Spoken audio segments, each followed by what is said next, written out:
자리에 앉겠습니다.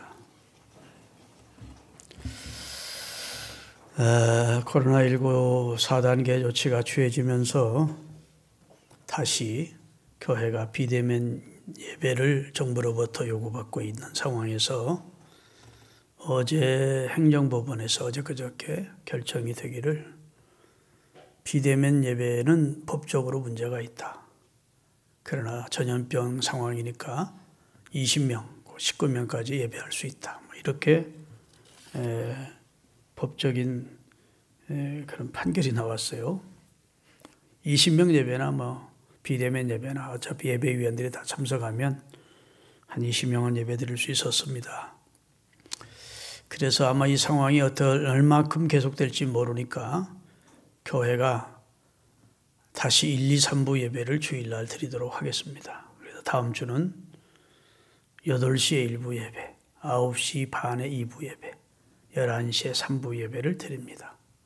그리고 얼마 전처럼 나는 몇 부 예배에 참석하겠습니다. 이렇게 교회 사무에 연락을 취하시면 한쪽으로 성도들이 한 부 예배에 많이 몰리지 않도록 그렇게 배정을 해서 한 분이라도 더 본당 예배에 참석할 수 있도록 교회가 신경을 써서 배려를 할 테니까 다음 주부터는 여러분이 교회 참석할 수 있는 시간대에 제가 참석해도 20명 안쪽이냐 이렇게 물어주시기를 바라겠습니다. 아시겠죠? 할 수 있는 대로 정부 시책을 우리가 굳이 어기면서까지 그럴 필요는 없겠고 시대가 발전해서 영상으로도 예배에 동참할 수 있는 입장이니까 한동안은 그리 하는 것이 좋겠다는 생각이 듭니다. 옆에 분들하고 인사하십시다. 자, 은혜 많이 받으세요. 지금 이 영상을 보고 계신 우리 교회 예배에 참석한 성도들이 많은 줄 아는데 여러분 할렐루야입니다. 할렐루야 했을 거예요. 좋은 주간 되십시오. 여러분에게 한 것이 아니고 영상에 은혜 많이 받으시라고. 이게 이제 예배 마치고 나면 그 영상 예배에 동참한 분들 숫자가 나오는데 코로나19 있기 전에도 한 100여 명은 늘 참석을 하더라고요.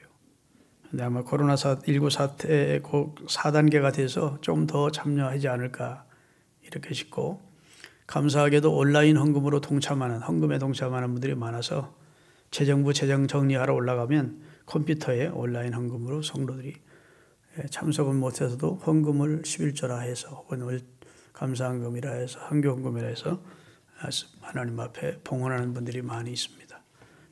그래서 이제 온라인 예배가 이게 정착되는 게 아닌가. 앞으로 코로나19 사태가 정리가 되면 실시간 예배 드리는 건 중단하겠습니다. 다 본당에 나와서 예배 드려야지. 이게 재밌다, 괜찮다 싶어서 코로나19 사태가 아닌데도 교회 나오기를 거부하고 집에서만 드리면 교회 공동체의 진짜 생명력이 훼손이 되는 거기 때문에 이제 이 코로나 사태가 다 정리가 된 다음에는 영상 실시간 예배는 없는 겁니다. 그 대신 이제 설교만 예전에 띄우는 것처럼 나중에라도 들을 분들은 들으시도록 그렇게 띄우도록 하겠습니다. 아시겠죠? 우리가 지금 시브리서를 공부하고 있는데 오늘은 승리하신 예수님 대열의 선자가 되자 그런 제목입니다. 따라합시다. 승리하신 예수님 대열의 선자. 히브리서는 13장으로 구성되어 있으니까 오늘 10장을 공부하니까 앞으로 석 장 남았습니다. 11장, 12장, 13장으로 히브리서 강해의 대장정이 끝마쳐지는데 실상은 몇 절 읽고 거기에 대해서 강해하고 계속 그래야 되는데 히브리서 강해가 그리 하다 보면 1년 내내 강해할 것 같고 여러분들은 또 지루할 것 같아서 내가 전해야 될 내용의 말씀은 너무 다양하고 많은데 히브리서에만 너무 집착해 있으면 들은 얘기 또 듣는 것 같고 한 얘기 또 한 것 같고 이래서 여러분이 좀 식상해 할 것도 같기도 하고 해서 앞으로 석 장 마감을 한 다음에 또 예전처럼 하나님의 말씀을 전하도록 하겠습니다. 그렇게 하시기를 바랍니다. 오늘 10장까지의 내용은 이런 내용이에요. 예수님의 탁월성, 우월성에 대해서 말했습니다. 모든 선지자보다, 모세보다, 어떤 제사장보다, 어떤 천사보다, 어떤 그 무엇보다도 뛰어난 분이 예수님이시다. 그래 놓고 특별히 예수님이 위대하고 탁월한 것은 그분이 구약의 불완전한 대제사장 제도가 이제 끝내므로 그가 완전 큰 대제사장이 되어 짐승의 피가 아닌 정결하신 자기 피로 영원한 속죄를 단번에 완전한 제사를 드려주심으로 구약의 불완전한 제사가 끝이 났고 그렇게도 해결할 수 없던 죄의 문제를 예수님이 완전히 해결해 주셨다.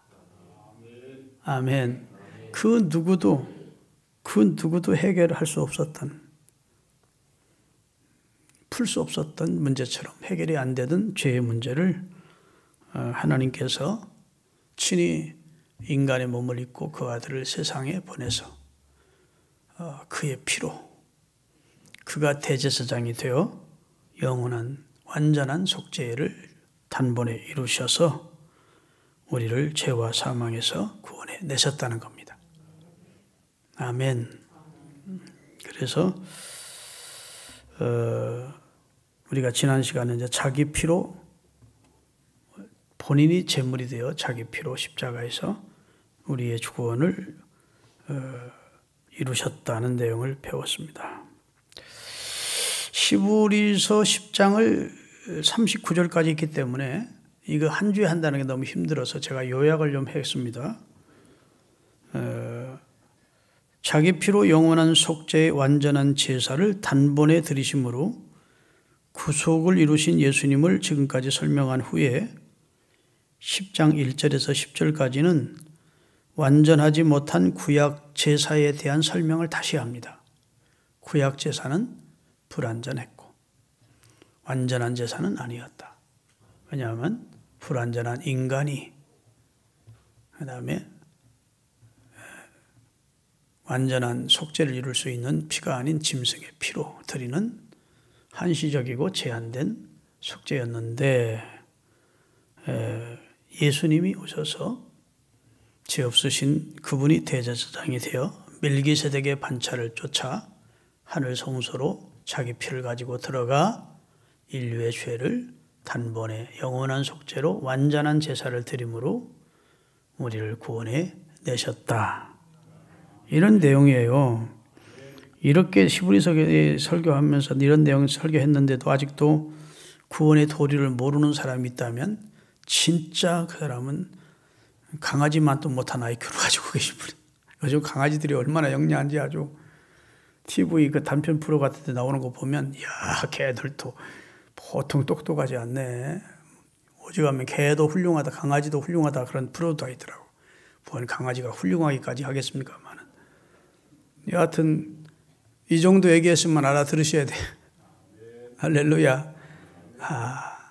그 누구도 해결이 안 되던 인간의 죄, 고질적인 죄, 그의 작선 사망인데 이 결박에서 우리를 도저히 풀 수 없는 최고 인간에게 주어진 난제이고 숙제이고 이게 해결이 안 됐었는데 맛배기로 하나님께서 그리스도를 보내기 전에 예표로 대제사장 한 사람 딱 세워 짐승 피로 그것도 짐승도 불완전한 짐승이 아니라 완전하고 흠없는 제물을 택해서 그 피로 한시적인 속죄를 이루는 것을 예표로 보여주셨다가 때가 되어 여자의 몸을 통해서 그 아들을 보내어 죄와 사망 두 가지를 해결하신 거예요. 죄의 싹은 사망인데 예수님은 십자가에 다 이루심으로 죄를 청산하셨고 그 다음에 부활하심으로 사망을 이기신 겁니다. 죄와 사망을 완전히 사단이 권세를 쥐고 세상을 한동안 흔들던 인간을 범죄하게 하고 인간을 범죄케 해서 죄, 사망에 이르게 했던 그 사망과 죄를 쥐고 이 세상을 떵떵거리던 사탄의 머리통을 예수님이 십자가와 부활로 짓이기시고 내 머리통을 밟고 우리 인간을 구원해 내신 사건. 그것이 십자가의 대속과 부활 사건이라고요. 그 내용을 히브리서 저자가 장황하게 설명을 하는 겁니다. 왜? 아직도 구약의 율법과 구약 제사에 매여서 그것이 진리라고 생각하는 어리석은 유대인들과 유대교에서 개종한 사람들이 다시 예수님의 재림이 늦어지고 핍박이 계속되자 이거 다시 모세오경을 쫓아 신앙생활하는 가족들이 믿는 유대교로 돌아가려고 하니까 아니야. 사례질을 하면서 아니야. 예수님 믿어야 돼. 예수님은 이런 분이야. 이 믿음 놓치면 안 돼. 그러면서 오늘 본문에 이제 예수 그리스도를 구주로 받은 사람은 이 대속의 진리를 알고 믿게 된 사람은 믿음으로 살아야 된다. 아멘. 담대함을 버리지 마라. 뒤로 물러가지 마라. 인내해라. 예수를 믿는 사람은 믿음으로 사는 사람이지. 하나님은 뒤로 물러가는 사람을 기뻐하지 않는다.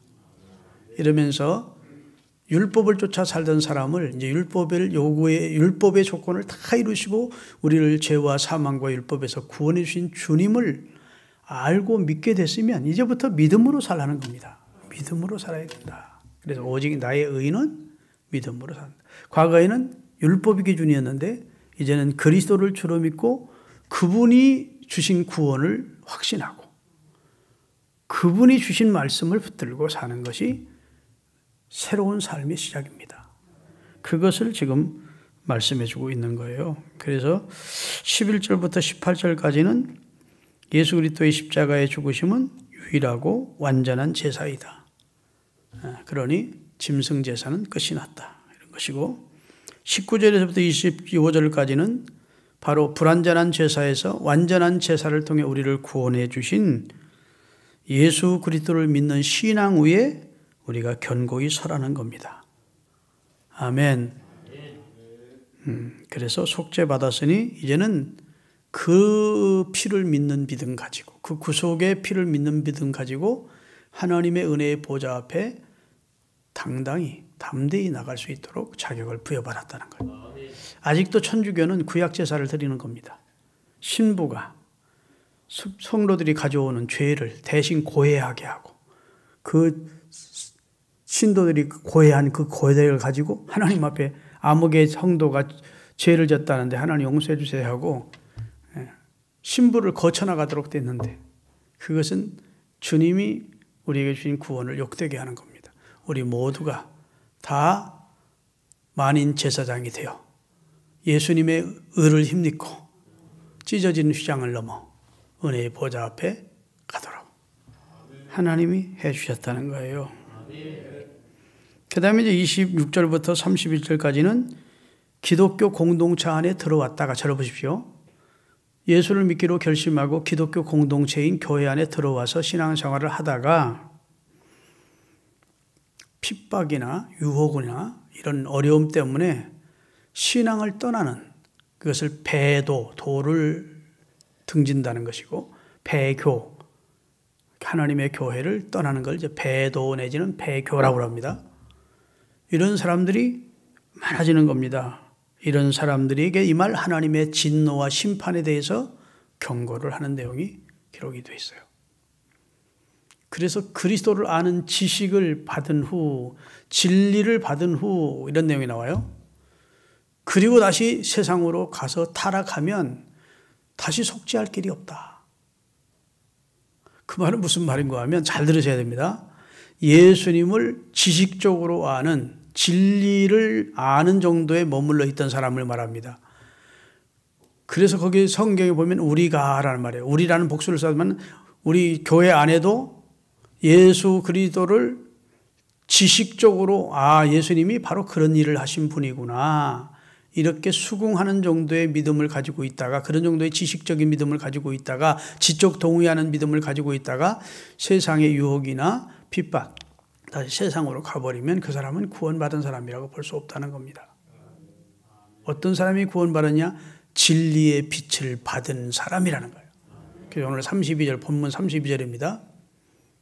다 같이 전날에 너희가 빛을 받은 후 빛이라고 하는 것은 예수 그리스도를 구주로 지식적으로 그분이 구주래 뭐 이런 정도가 아니라 예수님만이 나의 유일한 구주다.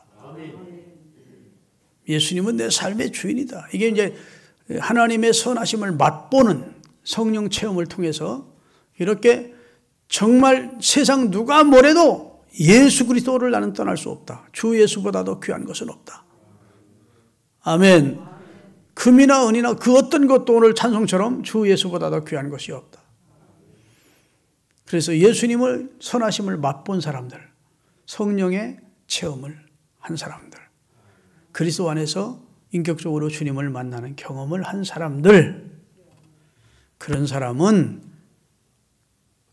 고난의 큰 싸움을 해도 다 이겨낸다는 겁니다. 시험이 와도 이겨낸다는 겁니다. 아멘. 사람들에게 비웃음거리가 되고 구경거리가 되는 수모를 겪어도 믿음 안 버린다는 겁니다. 믿습니까? 진짜 믿음을 갖게 되면 자기에게 있는 것을 다 빼앗기는 한이 있더라도 더 좋은 소유를 하나님이 준비해 주신 줄 믿기 때문에 흔들림이 없다는 겁니다. 할렐루야. 자, 우리 한번 32절부터 몇 절을 같이 읽겠어요?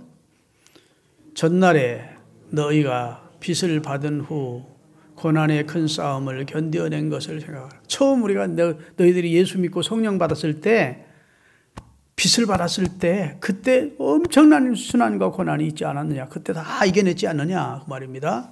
그 다음에 혹은 사람들에게 예수 믿는다고 비방을 받고 환난으로 사람에게 구경거리가 되고, 구경거리가 돼서 예수 믿는 사람은 구경거리라는 말은 좋은 것이 아닙니다. 아주 부정적인 의미에서 비웃음거리가 됐다는 거예요. 예수 믿는 사람들이 로마 원형극장에서 사자에게 물어뜯김을 당할 때, 죽임을 당할 때 낄낄거리고 좋아하던 사람들이 불신자들이었습니다.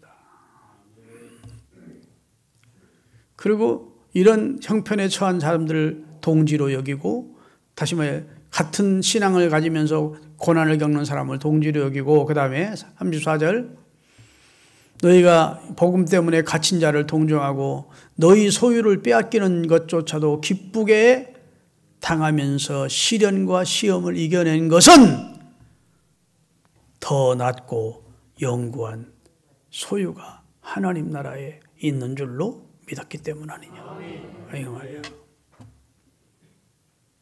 할렐루야. 여러분, 로마가 기독교를 심하게 핍박할 때에는 네로라고 하는 황제가 자칭 시인을 자처하면서 시를 짓는다고 하면서 로마 시내 일부분에 불을 질러놓고 시를 적어요. 그러다가 그 화재가 급격히 번짐으로 로마 시 엄청나게 화재가 번져가자 이게 이제 큰 소요 사태가 일어날 것 같으니까 이 불을 지른 사람들이 기독교인들이다. 사람 다 여론에 역한 거예요. 기독교인들은 이 세상 나라는 부정하고 천국을 소유하는 것을 원하는 사람들이기 때문에 자기들을 핍박하는 이 세상을 불질른 것이다. 그러니까 로마 사람들이 기독교인들을 얼마나 미워하고 핍박하고 죽이는지 앞장선지 모릅니다. 그래서 네로의 로마에서 사람을, 기독교인을 죽이는 것은 살인도 아니고 기독교인의 것을 뺏는 것은 약탈이 아니다. 그건 약탈을 한 것이 아니다. 그래서 그들이 소유도 빼앗기고 생명도 어느 때 죽임을 당할지 알 수 없는 상황까지 몰리게 됐었다고요. 그래도 빚을 받은 사람들은 물러서지 않았다는 겁니다. 아멘. 그리스도를 아는 지식에 머무른 사람은 다시 세상으로 가면 속죄할 길이 없대. 히브리서 쭉 읽어보면 그 앞절에 나오는 얘기입니다. 그런데 빚을 받은 사람들은 다시 어떤 상황에서도 다시 돌아가지 않는다. 믿습니까? 여러분 스스로가 알 거예요. 나는 진짜 이 세상 그 무엇을 준다 한들 주님과는 못 바꾼다. 어떤 유혹이 와도 어떤 핍박이 와도 나를 죄악에서 구원하시고 나를 천국 백성 되게 해주신 예수님보다도 소중하고 예수님보다도 내 삶 속에 귀한 분은 없다. 이렇게 여기고 신앙생활 하시는 성도들이 다 되실 수 있기를 주의 이름으로 축원합니다. 그러면서 이제 32절부터 39절 마지막 절까지는 믿음으로 살라는 권면입니다. 그래서 35절부터 읽겠습니다. 다 같이. 그러므로 너희 담대함을 버리지 마라. 담대해야, 신앙적으로 담대해야, 여호수아 갈렙처럼 담대해야, 다윗처럼 담대해야 상을 받는다. 다음에 36절 너희에게 인내가 필요한 것은 너희가 하나님의 뜻을 행한 후에 하나님이 약속하신 상과 면류관과 찬 하나님의 나라를 받기 위함이다. 잠시 잠깐 후면 오시리가 오시리니 지체하지 않을 것이다. 30번 나의 의인은 믿음으로 말미암아 살리라. 또한 뒤로 물러가면 내 마음이 저를 기뻐하지 아니하리라. 아멘. 쟁기를 잡고 뒤를 돌아다 보는 자는 내게 합당치 않다고 예수님이 누가복음 9장에도 말씀해 주셨다고요. 39절 마지막 절 읽겠습니다. 우리는 뒤로 물러가 멸망할 자가 아니요 오직 영혼을 구원함에 이르는 믿음을 가진 자니라. 따라합시다. 믿음이라는 자동차에는 후진기어가 없다. 믿음이라는 차에 올라탔으면 그때부터는 전진하는 겁니다. 전진. 하나님을 향하여, 하나님 주시는 상급을 향하여 달려가는 그런 신앙생활을 해야지 핍박이 심하다고, 유혹이 심하다고 해서 흔들리면 안 된다는 겁니다. 담대한 믿음 가지고, 인내하는 믿음 가지고, 뒤로 물러서지 않는 전진하는 믿음 가지고, 그렇게 하나님 앞에 상받게 살아야 된다는 믿음으로 구원받은 자의 삶의 그 내용을 결론적으로 말씀하는 거예요. 할렐루야. 여러분, 우리 요즘 시대가요, 우리가 믿음을 지켜가기가 쉽지 않은 시대가 됐습니다. 온통 눈에 보이는 것이 하나님을 부정하는 사상이나 이념으로 가득 차 있고, 지식도 과학도 다 학교에서 배우는 것이 하나님을 염두에 두지 않는 그런 지식과 과학으로 점철되게 꽉 차 있어요. 그리고 세상이 너무 손짓하면서 죄악이 유혹을 하는 데가 많습니다. 그래서 지금 현대판 배교자가 많습니다. 특별히 코로나 팬데믹을 경험하면서 교회에서 이탈하는 사람들이, 배교하는 사람들이, 배도자들이 많이 일어나고 있는 게 현실이라고. 여러분, 이때 우리가 믿음 잃지 않고 하나님의 약속 붙들고 인내하며 담대하게 전진하는 그런 성도로 살아가야 될 것을 결심하시기 바랍니다. 여러분, 아프리카에서 최고로 잘 살던 나라, 문명하고 발전된 나라가 있었습니다. 그게 에티오피아라는 나라입니다. 에티오피아. 아프리카에는 대부분 못 살고 가난한 나라였는데 유일하게 에티오피아는 선진화된 나라였어요. 오래전에. 그래서 6.25 때 16개국이 우리나라를 도왔는데 그 참전국 가운데 하나입니다. 얼마나 잘 살았는지 그때도 이미 우리가 지독이 못 살 때인데, 우리가 GNP가 $100도 채 안 될 때인데, 그 나라는 6,000명의 참전 군인을 우리나라 6.25 때 참전을 시켰어요. 이디오피아가. 그리고 와서 300명이 전사했고 500명이 부상을 당했습니다. 지금도 이디오피아에 가면 아마 3분의 1 이상의 참전 군인들이 노인되어 지금도 생존해 있다고 그래요.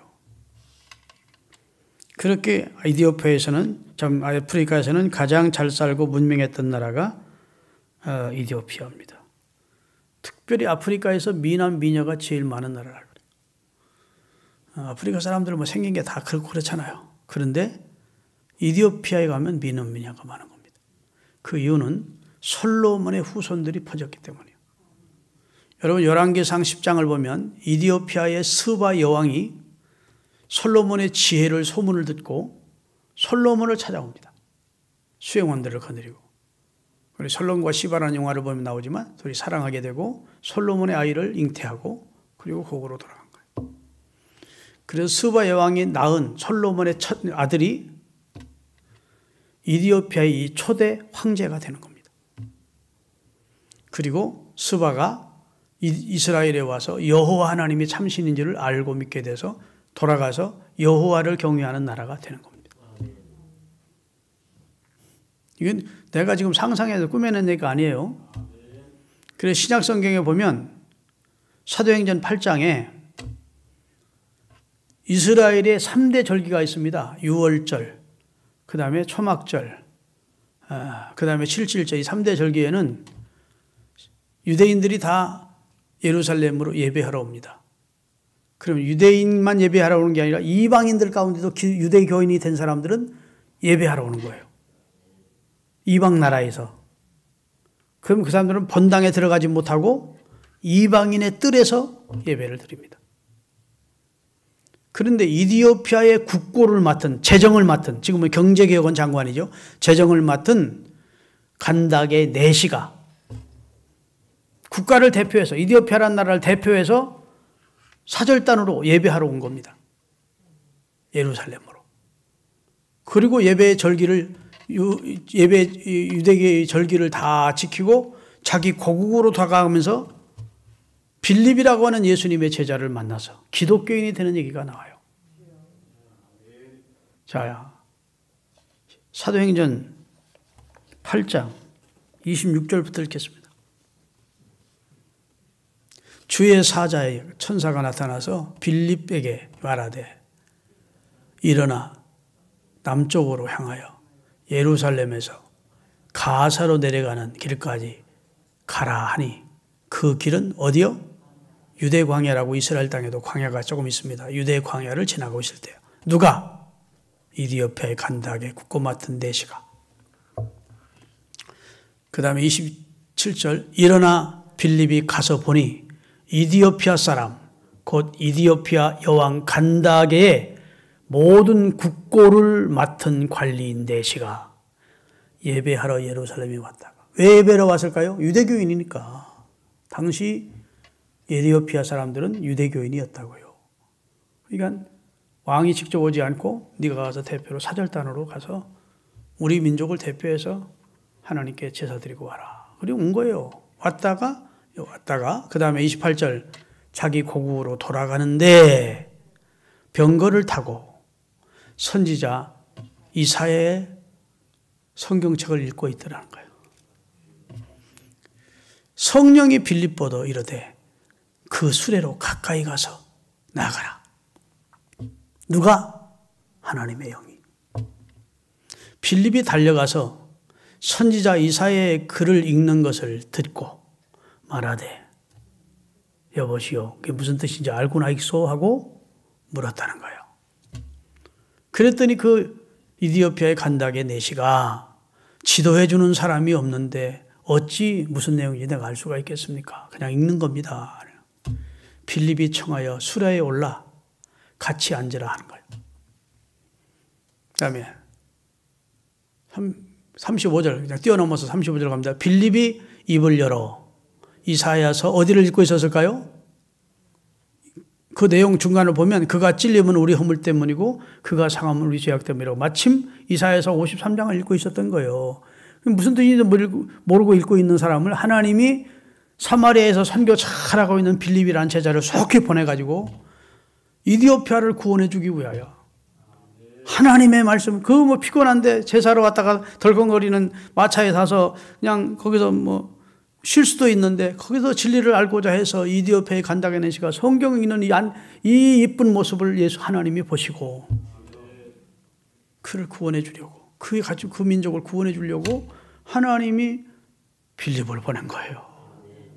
그리고 그 구원의 복음을 설명해 주자 이 사람이 은혜 받은 거예요. 심령이 뜨거워지면서 그가 찔림 우리 죄악 때문이고 그가 상함은 우리 죄악 때문이라고 했는데 바로 그분이 얼마 전에 십자가에 달려 돌아가셨는데 하나님의 아들 예수십니다. 그분을 믿어야 구원받습니다 했더니 막 이 사람이 은혜 받은 거예요. 길을 가다가 물을 만나자 나 세례 받을 게 부족함이 나 세례 받을 수 있습니까? 하고 묻더라는 거예요. 다 같이 읽겠습니다. 빌립이 입을 열어 이 글에서 시작하여 예수를 가리켜 뭘 전했어요? 구원의 복음을 전했더니 구원의 복음은 뭘까요? 바로 히브리서에 있는 이 내용이에요. 유대교인들은 이 내용을 전해주지 않으면 복음을 수긍하지 않습니다. 하나님이 참된 제사장으로 그리고 죄 없으신 예수의 피로 우리 인류의 죄를 속하셨습니다. 그리고 얼마 전에 예수님은 부활하셨고 승천하셨습니다. 그리고 성령을 보내셨습니다. 그리고 하나님께서는 성령으로 나를 당신에게 보내셔서 이 복음을 전하라 하신 겁니다. 그랬더니 이 사람이 심령이 뜨거워지면서 뭐라고 하는지 아십니까? 길 가다가 물이 있는 곳에 이르러 그 내시가 말하되 보라 물이 있으니 내가 세례 받음에 무슨 거리낌이 있느냐? 나 세례 받고 싶다 하는 거예요. 그랬더니 이에 명하여 수레를 멈추고 빌립과 내시가 둘 다 물에 내려가 빌립이 세례를 베풀고 둘이 물에서 올라올 때 주의 영이 빌립을 이끌어가고 내시는 기쁘게 뭐하게? 구원의 감격을 가지고 성령이 충만한 감격 속에 기쁘게 길을 가므로 둘은 다시 만날 수는 없었다.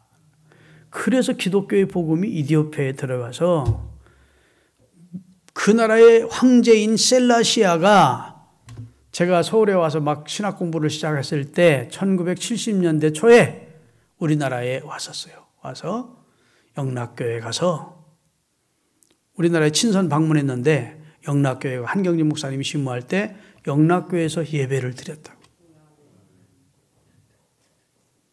그래서 아프리카 참 못 사는 나라 중에 가장 번영된 나라, 축복된 나라를 하나님의 교회가 많이 세워진 나라를 이루었던 데가 이디오피아입니다.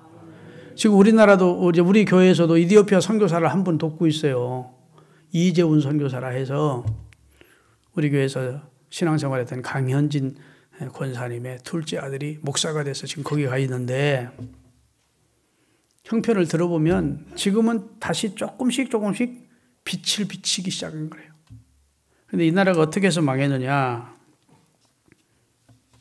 이 나라가 우리나라 6.25 때 6.25 지나고 얼마 지나서 우리나라 GNP가 120불이었다고요. 120불. 지금은 우리가 3만 불 시대를 살고 있습니다. 그래 120불 가지고 사는 게 얼마나 힘들겠습니까? 우리나라를 도왔던 나라인데 쫄딱 망한 것이지. 왜 이렇게 됐느냐 하는 겁니다. 왜 이렇게 1974년 아프리카를 뒤엎었던 공산주의 세력이 당시 셀라시아 황제를 몰아내고 사회주의 정권을 세운 겁니다. 공산주의를 세운 거예요. 공산주의의 가장 기본적인 이념은 신은 없다는 겁니다. 무신론입니다. 지금 뭐 주체사상 수사파들이 어느 교회도 나가느니 천주교도 나가느니 개신교 나가는데 나는 진짜 그 사람들이 공산주의자면 그냥 모양만 교회를 나가는 겁니다. 정치적인 목적을 위해서. 진짜 그리스도인은 무신론자인 공산주의자가 될 수 없어요. 아멘 좀 하십시오. 그래서 1974년 공산주의 정권이 들어서고 나서 교회의 문을 닫고 예수 믿는 사람들을 잡아들이고 성직자들을 다 무참히 처형시켰습니다.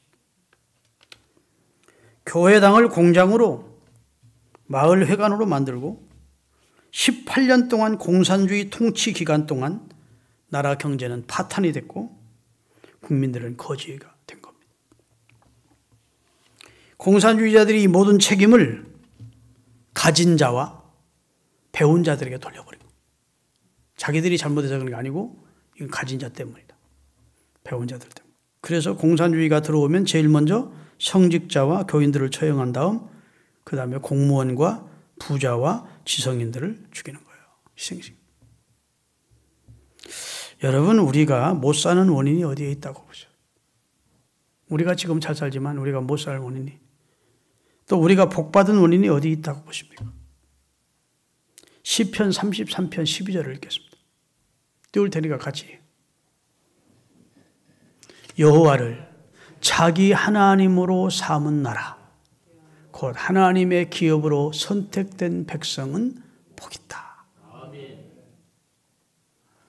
미국의 대통령이 대통령 취임식을 할 때 대법원장 앞에서 왼손은 성경에 얹고 오른손을 들고 선서를 하는데 꼭 이것을 본인이 외웁니다. 여호와를 자기 하나님으로 삼은 나라 곧 하나님의 기업으로 선택된 백성은 복이 있다. 아멘. 그렇게 본인이 암송하고 하나님의 말씀과 미국 헌법의 기초에서 나라를 이끌어가겠다고 하나님 앞에서 선서를 하는 겁니다. 시편 144편 15절입니다. 다 같이 이러한 백성은 복이 있나니 여호와를 자기 하나님으로 삼는 백성은 복이 있습니다. 지금 세계에 200개 가까운 나라가 있는데 여호와를 자기 하나님으로 삼고 사는 진짜 기독교 국가는 많지 않습니다. 그런데 그런 나라들은 다 하나님의 축복을 받고 있습니다. 그건 뭐 불을 보듯 뻔한 사건이에요. 아멘. 빛을 받았기 때문에, 빛이 왔기 때문에. 믿으십니까? 인간의 생사 화복은 하나님의 장중에 있는 거예요. 위로부터 은혜가 임하면 복을 받고 번영하는 것이고 위로부터 버림받으면 어디 가도 길이 없는 겁니다. 저들은 잘 살려고 사회주의를, 공산주의를 만들어 지상의 낙원을 이루려고 했지만 하나님이 인정하지 않으면 버리시면 안 되는 거예요. 지금 이디오피아는 예전보다는 좀 나아졌대요. 그런데 아이들이 손 잘라지고 팔 잘라진 아이들이 그렇게 많대요.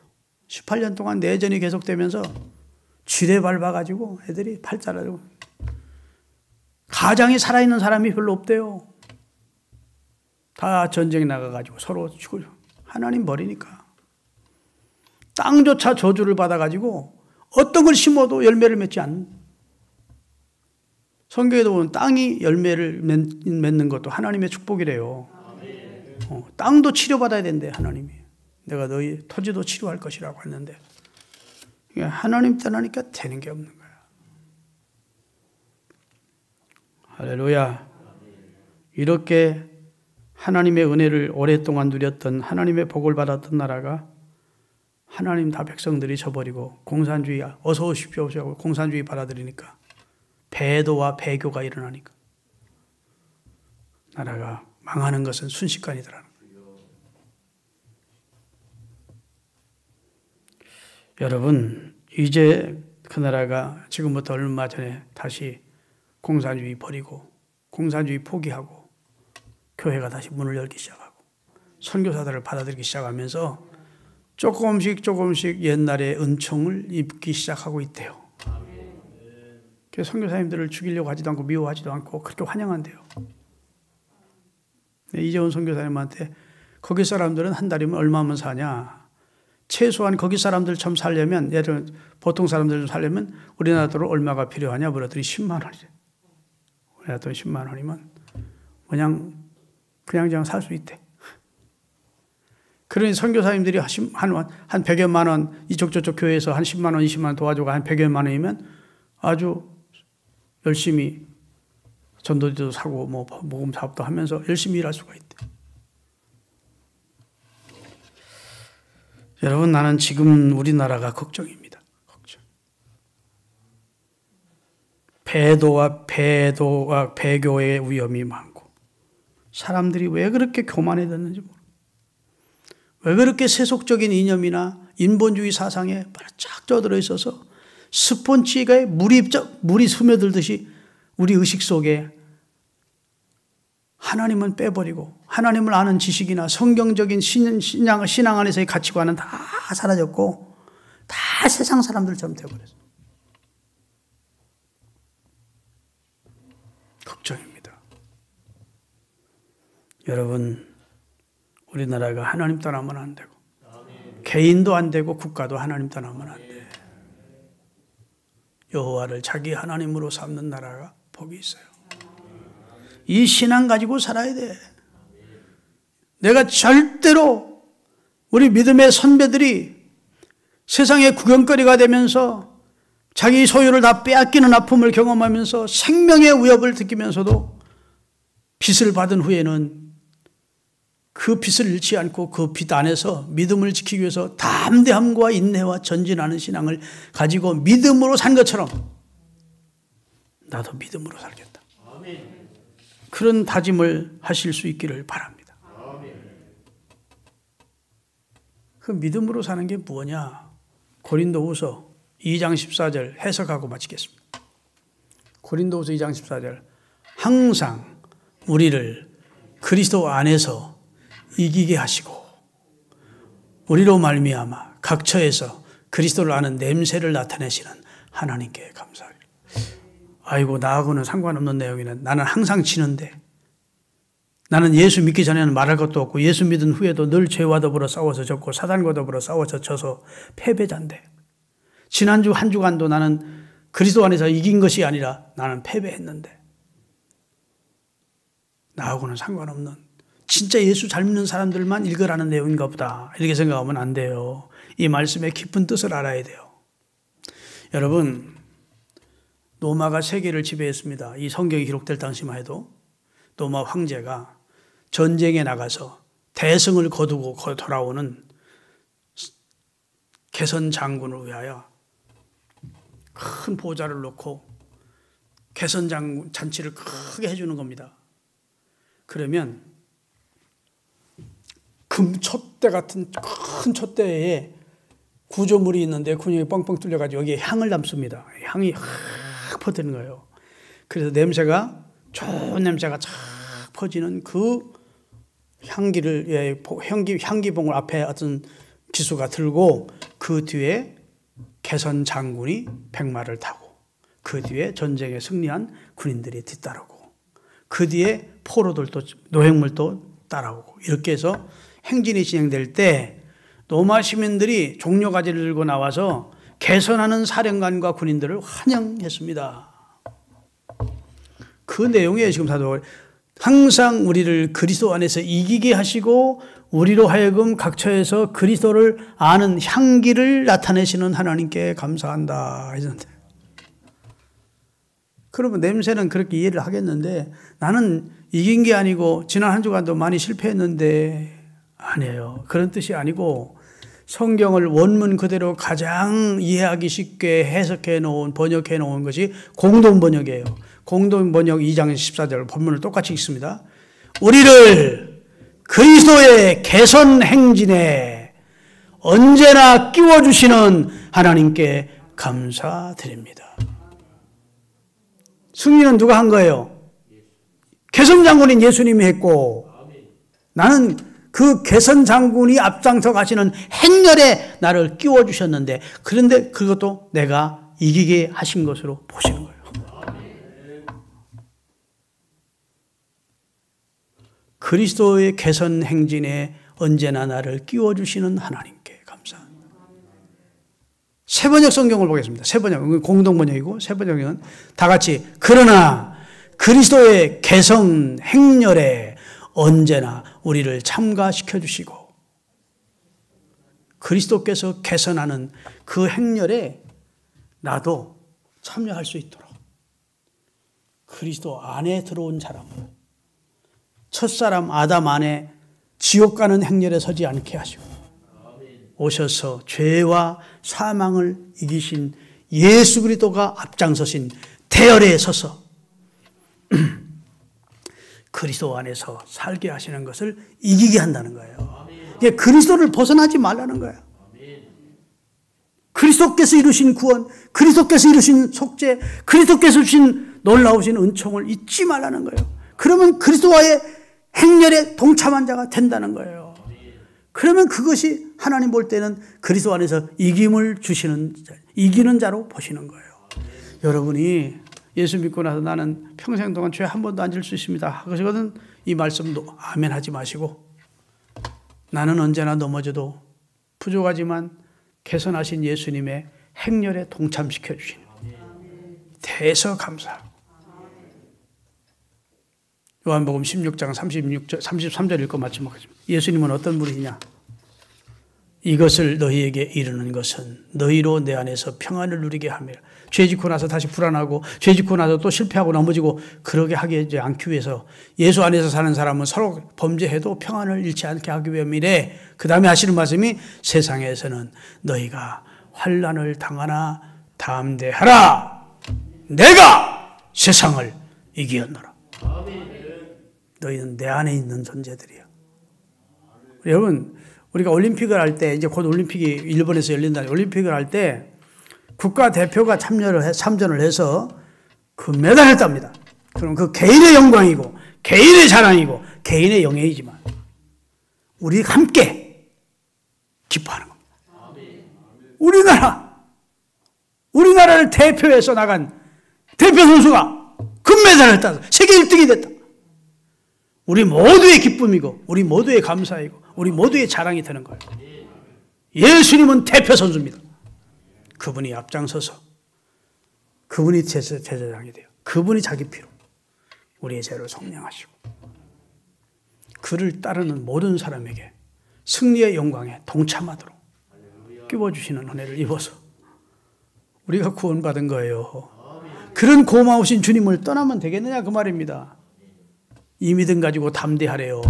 이 믿음 가지고 전진하래요. 이 믿음 가지고 인내하래요. 기도하겠습니다.